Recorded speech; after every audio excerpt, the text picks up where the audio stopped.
नमस्कार, मी पंजाब डक आजपासून सर्व शेतकऱ्याला सांगतो की आणखी 9-10 आज रात्रीच्याला मात्र तुमच्या जिंतूरकडे खूप पाऊस पडणार आहे, परभणी जिल्ह्यात बी पडणार आहे आणि राज्यात देखील पडणार आहे म्हणून हा अंदाज लक्षात घ्यायचा. पण 11 तारखेला मात्र सूर्यदर्शन होणार आहे. 11, 12, 13 3 दिवस सूर्यदर्शन राहणार आहे. त्याच्यात तुम्ही तुमच्या फवारण्या करून घ्या, तुम्ही तुमचे खतं पेरून घ्या, कारण की 14 आणि 15ला परत मोठ्याला थांबाचा थोडा पाऊस येणार आहे. पण ते भाग बदलत असणार आहे, लय मोठा काही नाही म्हणून काही चिंता करायची गरज नाही.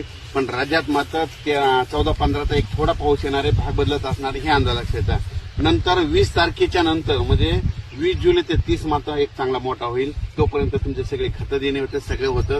म्हणून या ठिकाणी हे खास करून शेतकऱ्याला अंदाज दिलेला आहे. आणि राज्यात सर्व शेतकऱ्यांना सांगू इच्छितो की आज पूर्व विदर्भ आणि पश्चिम विदर्भात खूप पाऊस पडणार आहे.